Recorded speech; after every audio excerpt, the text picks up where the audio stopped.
Chema, can you hear me? Oh, Yes. there you go. Okay, brilliant. We can see you, and I'll turn the laptop around so that you can see the classroom. Okay. Give me a second. Maybe we can put it on a chair.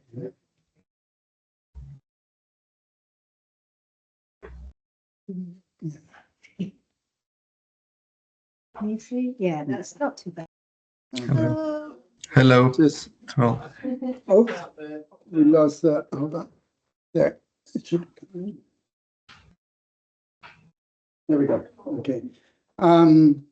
So everybody, this is Mexican artist, young Mexican artist, Chema Palacios, who is a multidisciplinary artist. He is represented by the Patricia Conde Gallery in Mexico City, and he's very generously and kindly agreed to give us this artist talk. His practice currently is very much involves artificial intelligence. And I encourage you to do a little bit of research on your own on his work. It's super interesting.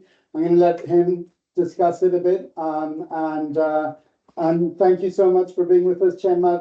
I know it's what, 7 a.m., 8 a.m. right now in Mexico City? 8 a.m. 8 a.m. Okay. So he probably hasn't even had breakfast yet, but he's here with us. I also encourage you to maybe write a couple of notes while you're listening to Chema in case you have any questions at the end. It's a great opportunity to enter into dialogue with someone whose practice might be very different from your own and that you might be curious about. So thank you, Chema, for being with us, and we look forward to hearing you. Okay. Thank you, Adam, for the invitation. Thank you all for being here. And I hope I can give you a more of a philosophical, hopefully poetic view on this AI topic. And well, let's start.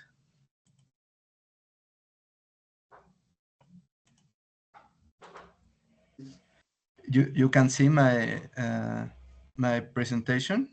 Yes, we can. You might put it in slideshow so that we can see the slides there. Yeah, that's great. Okay. Now it's in like full screen mode. No, we still see the slides on the left. Okay, okay. Let me.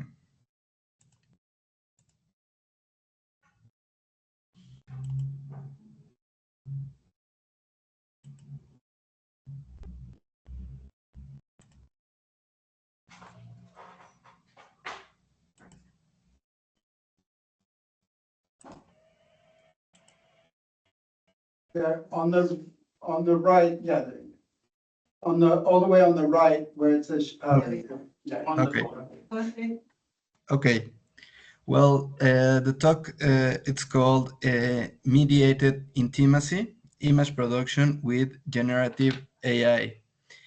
Um, I would like to start with what for me is the most interesting part of this whole AI reflection, which is a question about ourselves, about our simultaneous condition as material beings that also see themselves as something more than just matter.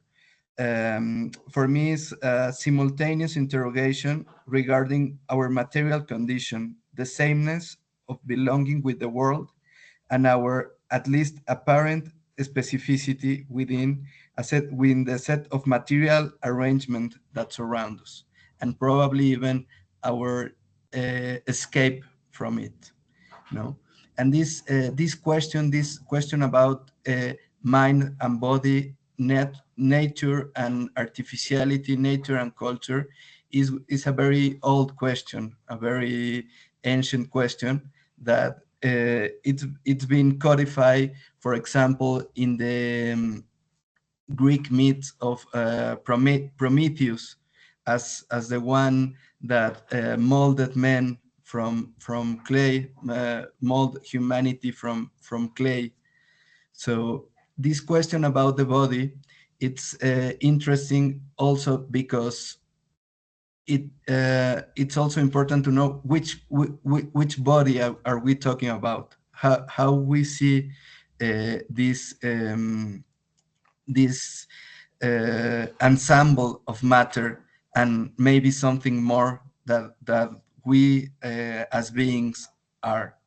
And I think AI in its philosophical, not so much in its commercial use, it's about this kind of questions.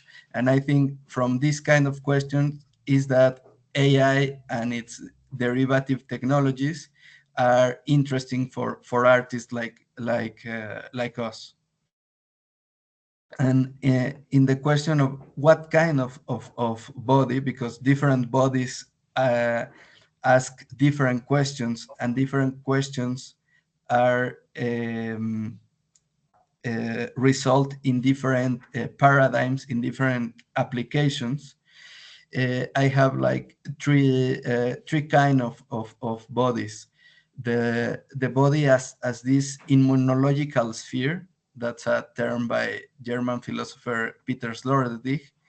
The social and productive body of the Leviathan of Thomas Hobbes, but also the planet as a body, as collective interspecies, intermaterial body. And I think these three different arrangements, these three different ways of seeing ourselves and what surrounds us are in some or other way present in the AI questions. Now, making like a little bit of a pause from the philosophical topics, I would like to make like a quick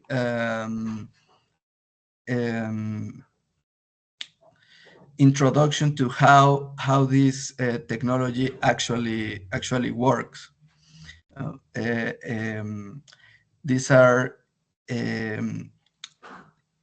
AI. It's a term that is more a philosophical term, and also more like a term used in mass media. But for the scientists actually developing the tools, AI is a term very rarely used because it's too broad, too general. They actually prefer a more precise way of talking about this is neural networks, because in the history of AI, to answer the kind of questions that I was talking about, there's been many paradigms, many projects of answering these questions in different ways. For example, the first attempts have to do more with language. Language as the thing that apparently makes us different from other living forms. And this whole semiotic paradigm of AI had a very long success during the 20th century, up until the 1990s, where the other paradigm, which has been more in the dark, which is the connectionist paradigm, took over. And from this connectionist paradigm is that we have these neural networks, which which are the basis of the more conventional AI applications that now we can use or consume, like Chat GPT, DALL-E, Midjourney, and all the subsequent products. And this connectionist paradigm is all about copying the formal structure of the brain. This diagram, which has all, of course, a cat, like anything on the internet. It's the comparison of how a biological neural network inside of our brain perceives an image, perceives light, and this light is codified in different neural patterns that activate or deactivate to end up in a concept identification. So computer neural networks, convolutional neural networks to be more precise, try to imitate that. Here, instead of one input, the input is an enormously big, a really big data set of images, ideally images that have been cataloged by a human in natural language, in the language we use. And these images are then presented to a system, and this system disembody these images in many layers of different characteristics, and these characteristics are then put through what it's called the hidden layers of the neural network. And in this hidden layer is that something it's identified, or in the reverse process is that what we call generative AI can create images from mathematical parameters to an image. It's the same system seen from one end or from the other. So one thing that these are really complex processes. In fact, one of the most even politically contested aspect is that we cannot know exactly what happened on the hidden layers. These hidden layers that activate according to mathematical indicator and biases happened in such a quantity and in such a way that even scientists that develop these networks cannot explain precisely how the outcome is obtained. They can know if the outcome is satisfactory or not to their ends. So there is this black box phenomena that has a really important social implications. And as I told you, the one of the most important parts is this the database that is like the education part of the neural network. What is the world this system knows? And a very good example of the importance of the kind of information that is given to this network is this Google Deep Dream experiment back in 2015, where a network that had only been trained with dog photographies was asked to find the dogs in these images. For example, the Mona Lisa, San Luis in the United States, or this constellation or star system. And the thing is that it finds it all over, even if we know that there are no dogs in those pictures. The machine, as it had only been trained with a picture of dogs, it finds it anywhere in in the images. So this is very important because AI is all about the kind of information that we produce and we provide it, and how exactly is this provision of information. And this has been a very big topic for social critics, for philosophers, but also for artists, questioning the kind of databases that are the life, the blood of this technology. For example, Kate Crawford and Trevor Paglen made in 2019 this exhibition called Training Humans. And there they took the biggest image data set in the world, which is the standard for neural network training, which is called ImageNet. ImageNet, it's a database of millions, maybe billions of images with a catalog with textual subtitles. And this data set is used to train the network in order to get many different outputs. But a lot of this tagging of the picture is done by humans in very precarious work conditions, and in a very unreflexive and depoliticized way. And that's kind of what they were trying to show in this exhibition, is how our technology is a very complex stuff, like the image with all the points in the face, all the parameters detected by the IBM system, but also very human labor intensive in the cataloging of all those images that they put on the wall.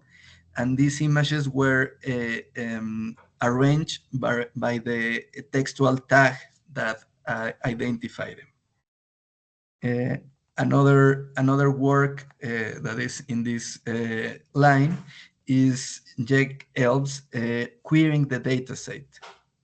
This artist find out that these data sets of images were full of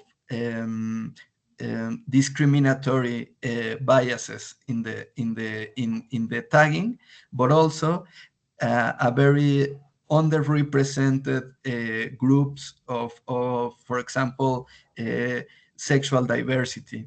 So he took this data set, he hacked the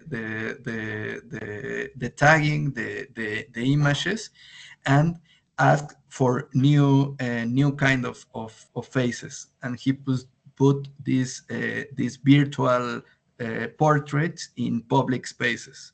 So to say, like, these data sets are not an accurate representation of social diversity, of political dissidents. And I think this one is a really interesting work in that regard. And another artist working with or reflecting about the fundamental characteristics of neural networks is Hito Steyerl, the German artist and theorist. And she has a really interesting text and also an exhibition called Mean Images.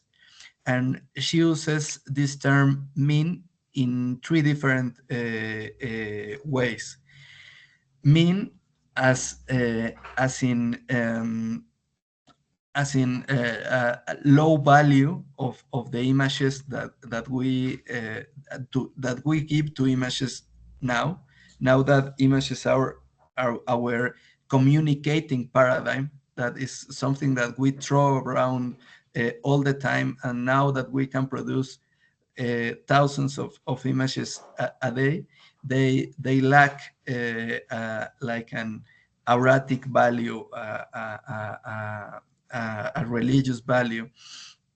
Also, she talks about mean images in the sense of um, images that are cruel. For example, she, as a public figure, can ask the Stable Diffusion's neural network for a picture of herself, and it gives her that picture that for her was very unflattering.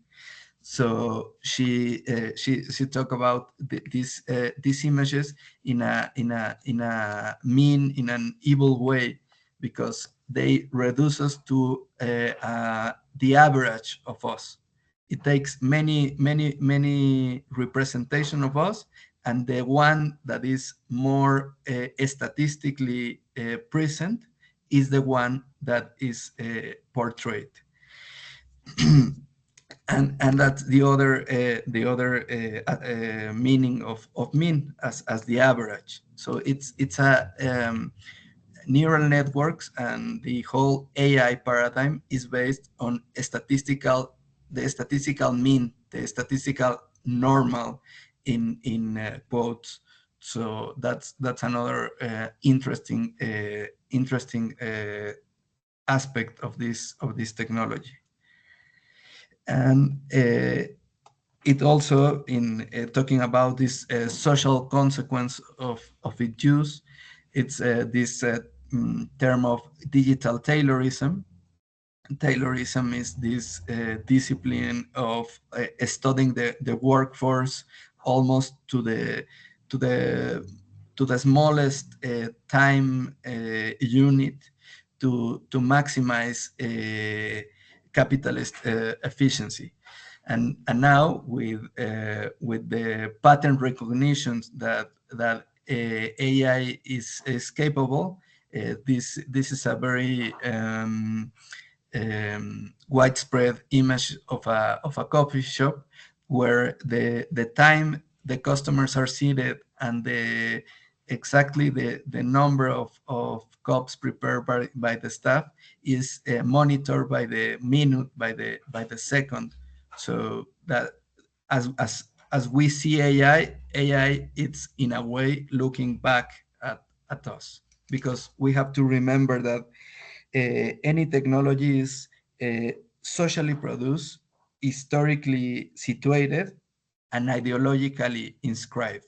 In other words, it's never neutral. It's come from some idea of what we are and what we want. That's why I began with this representation of our body.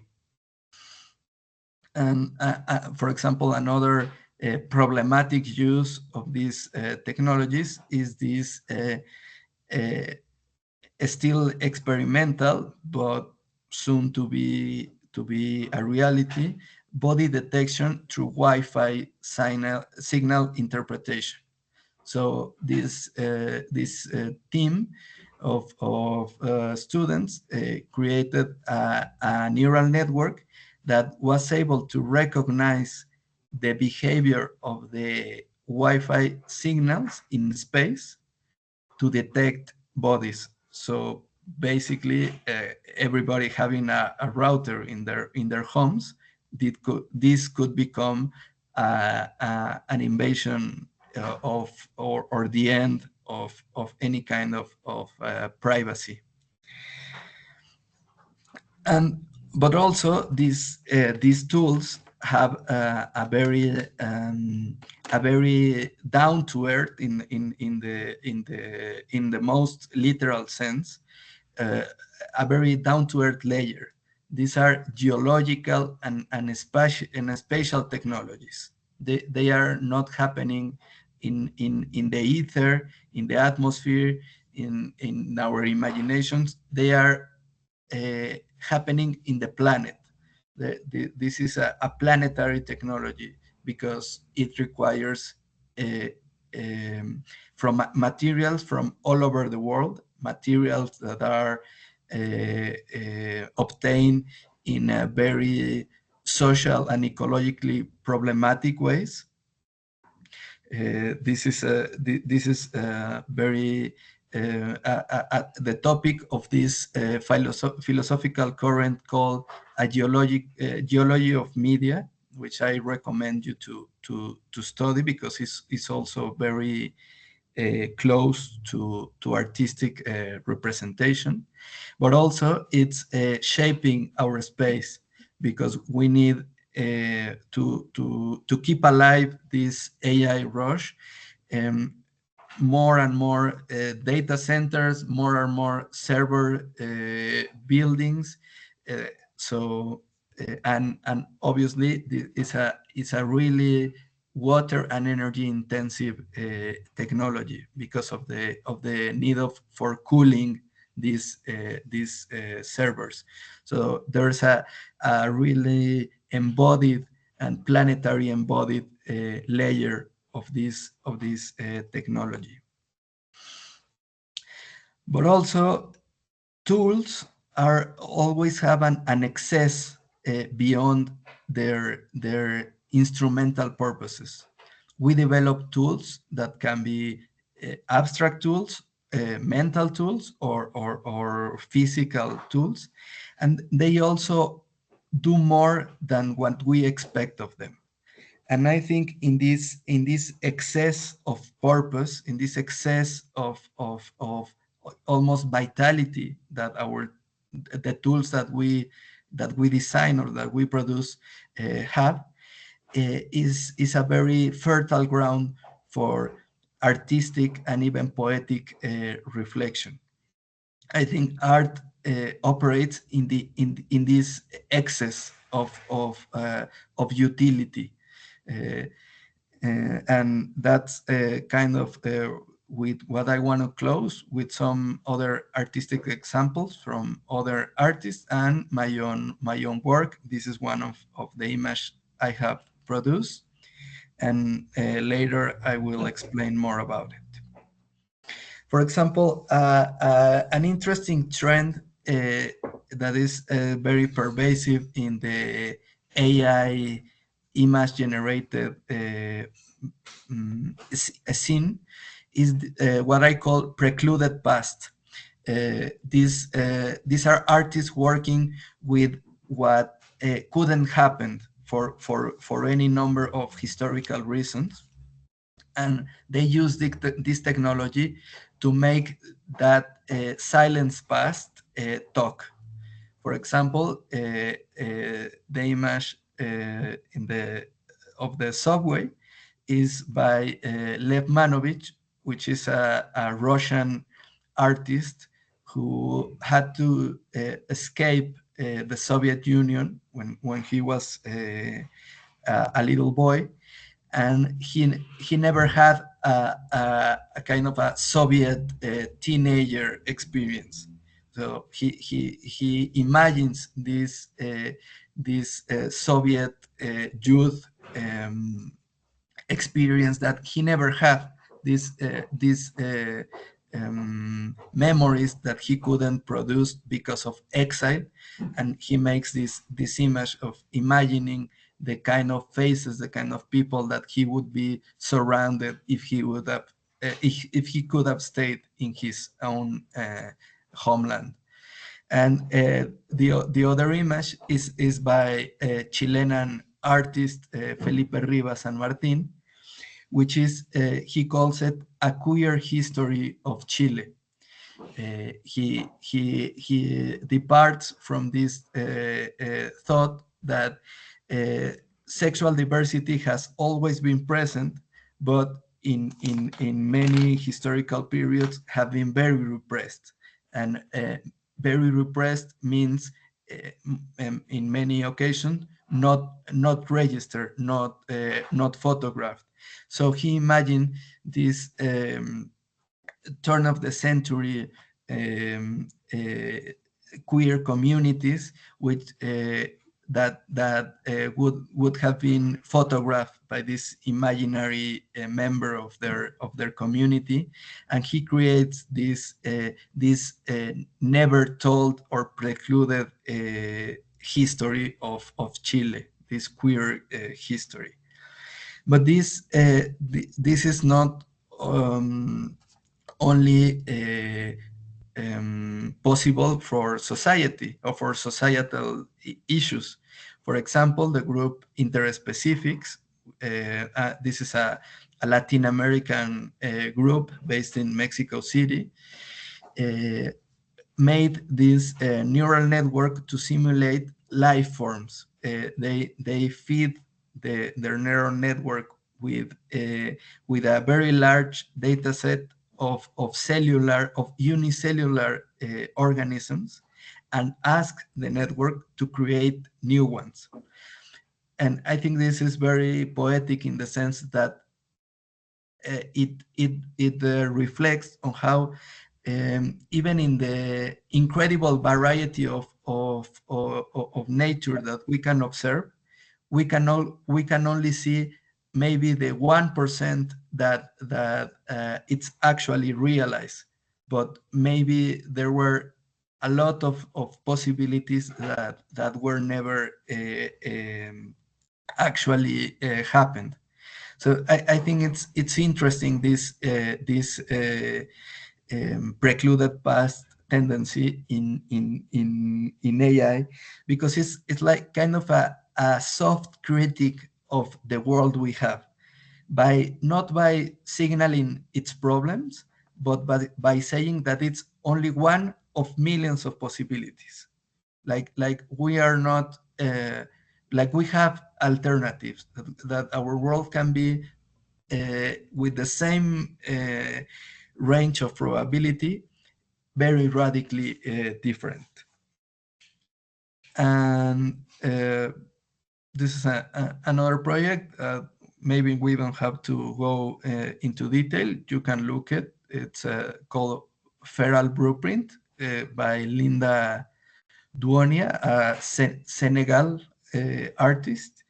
But not to make it too long, I would now close with my own work. This image is the main image of a project called All Hail Who Shall Be Hereafter. It's a project which takes the play of Macbeth and use it to reflect on this AI paradigm, especially in this kind of production, not of a past, but of a future. AI, big data, and all of these technologies are very close to the idea of knowing the future, of controlling the future by information, by images. And I think in that regard, we are a very Macbethian society. We are very Macbethian beings that are obsessed with these images of the future. But we seldom acknowledge how these images can be treacherous. These images are embedded with our own desires, and how these images can provide catastrophic futures, and not the bright images that we think we understand. I exhibit this some of this work during the summer at Patricia Conde Galleria, the gallery that Adam was mentioning. And I had this kind of installation where the image I just show you was in a mural in the wall, 3 by 5 meters. I wanted this like architectural scale to reflect on how these visions, these things, these images that we think come from a higher plane of thought, make these huge constructions that almost crushes us. But also this image and other images that were printed in aluminum were around a mirror, a round mirror, which is the representation of fragmented view, of erroneous views or erroneous interpretation of these images. And the mirror was inscribed with the phrase "Exeunt omnes," which is a Latin expression which used in theater to say that everybody had to leave the stage. So I wanted to signal how in these utopic grand visions, many times what is lost is ourselves. What is an excess is ourselves. These are more views of the installation. And the other piece is a book called the Prompt Book, which has been recently acquired by the National Library of Mexico. And this prompt book is the title is a play with the words prompt as the textual indication that one gives a neural network, but also a prompt book is like the main script, the master script in a theater play. It's the screenplay where the director writes all the annotation, all the changes that he makes during the process of making the actual play. So I wanted to make this kind of prompt book of my exhibition, of my work, because I think the archive is the opposite to these supernatural visions. The archive is something open to interpretation and that leaves anything out of it. For example, I have inside the book pictures that inspire me during the process. I have the prompts in writing, the virtual prompts, and also more of the images I made during this process. And also scans from the notebook I use to design the exhibition. And to close and to enter into the dialogue, I would like to leave you with this quote by Federico Campagna, a very young Italian philosopher, which reads, "Mythology remains equidistant between the conceptual riddles with which we attempt to tame the chaos of reality and the unsettling wideness that always themes beneath any inhabitable cosmos, a universe that is etymologically the space of order and beauty." And for me, this meaning of mythology is the ground for artistic and poetic reflection with AI and with any technique or technology that we can face. Thank you.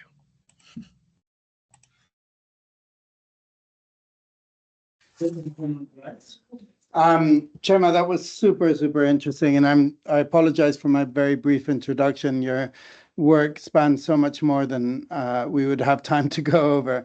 But he's actually giving a workshop, or you just gave on prompting, from prompt to the image, or what was it called? Sorry.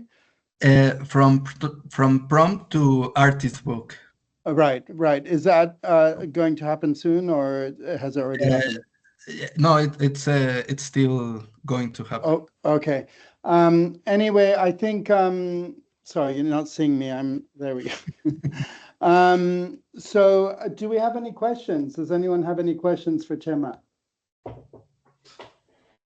Anything about his process, or maybe how he feels ethically about AI? Any of the things that we're sort of going over in the morning? It might be really interesting to ask him about. Yes. speak loudly because you might. Thank you so much for your fascinating talk. I wanted to ask if you could say a bit more about your use of Macbeth and how that came about. And you were talking quite theologically, it sounded like to me. I wondered if you had any thoughts about kind of Shakespearean theology and your work. Thank you for your question.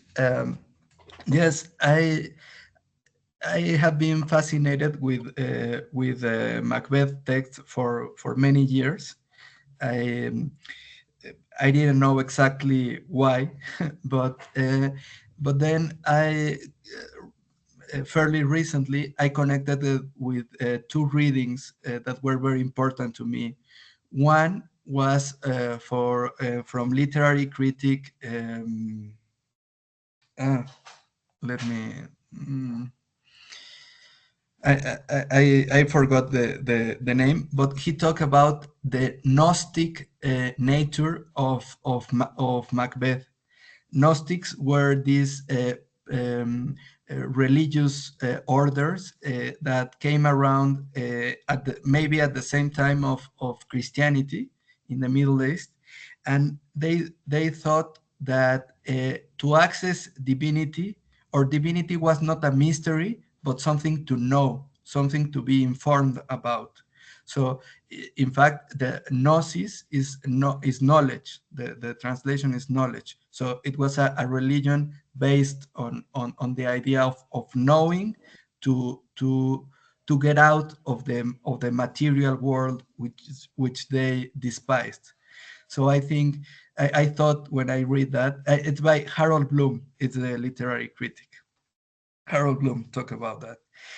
And I thought that we are kind of Gnostics in that way. We tend to think now that information will save us, will give us this image of the future that is better from the one that we can discuss, or that we can politically fight for. It's like kind of this apparent objectivity of data. And the other book is by Eric Davis, which is an American theory of technology. And he also looked for religious or theological clues or that motivate our technological environment.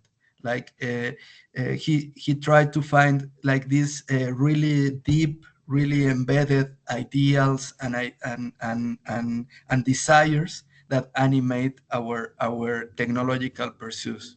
And I think that to understand and to make this technological pattern more fair and more close to justice, and farther away from the dangers it represents, we have to be in touch with these desires. Like, I think these desires are the real lessons of technology, and not so much the mathematical or the methodological part. So I found all of this in Macbeth. Macbeth is a character obsessed and ultimately killed by his love of image. He became obsessed with these images, which I think it's also something that always happened to artists. No? We became sort of enamored of our own creations. That's what I'm going to ask, actually. I was just wondering if he was going to explain how that relates. So Amanda was about to ask you but you answered it, the second part of your answer. That's super interesting. Theology and technology is an interesting area of exploration. I thought also that, with the work that you exhibited in Patricia Conde, the relationship between theater and fiction and reality and representation of reality, the sort of three-pronged triangle between artificial intelligence, referencing Macbeth, and then the presence in the room of such a monumental piece was really an interesting dynamic. Does anyone have like questions with regards to process or technology, how he made this work? Yeah. What software do you actually use to create your AI images? So what software do you tend to use? I used the very commercialized version, which is Midjourney, and I think it gives the most interesting, aesthetically interesting results. Now I'm trying to enter the phase of training my own networks, but for this project, I work with this already put together tool. Does anyone else have a question?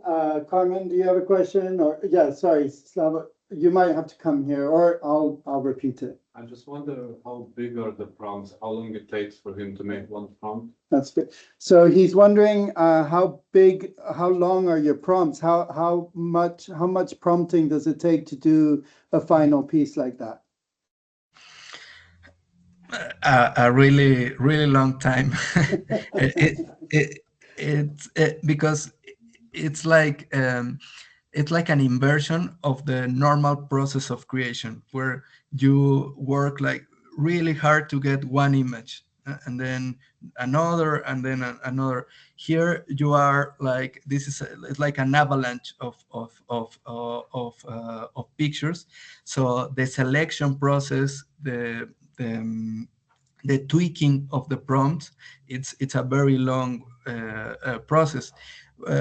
For the work I exhibit in the summer, it took me like 6 to 8 months to prepare the work, counting obviously the material translation that all of the pieces had.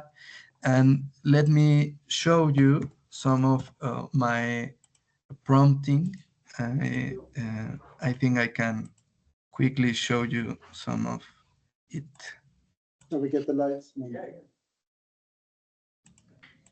You need to share your screen, Chema. Yeah, now you see?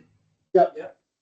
Okay, this is like the basic Midjourney platform. For example, these are experiments. These are not part of any project, any concrete project still. But here you can see the textual prompting, which is fairly long, and here are the images that I use as reference. These images give the aesthetic tone to the images that I want. The prompts are here. You can see it more clearly. Are kind of I tend to think of them as scenic descriptions, and then the images are just images that I found close to the topics that I want to represent. So how do you come up with this description? I'm quite, in relation to like, is that a piece of work that is based on the Macbeth project? I'm wondering how you came up with that description. It's like a poem as well, isn't it? Yeah. That's why the prompt book. I try first to use literal Macbeth words, but the results were really disappointing, very literal stuff. So I then tend to look more of the like what reading Macbeth created on me, and how did it make me see our own world, our own landscape. So I think my prompts are that, like the like what Macbeth or these other readings awoken on in me. It's like kind of mystical experience, no? So prompting becomes poetry. Yeah. That's what we were talking a bit about that, Chema, about translating emotional context to imagery through prompting, and how that possibly is a road to more success and being very literal in your descriptions. Did you find that a bit? Completely. My advice is don't be literal with the with the system, because the interesting part about that is that it's something that is not seeing the world as we saw it, as we seen it. This description works between us because we see the world in the same terms, but these systems see it in a really different way.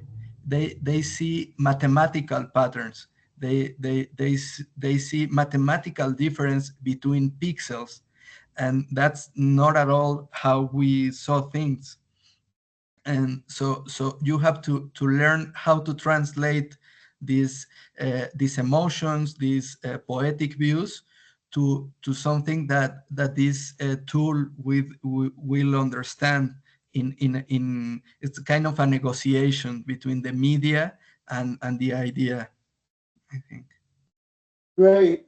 This has been super interesting, Chema, and you've articulated it. You couldn't have been better. Also contextualizing, how AI works through, the sort of representing the biological processes of the brain. All of that was like really, really fascinating to me, to all of us.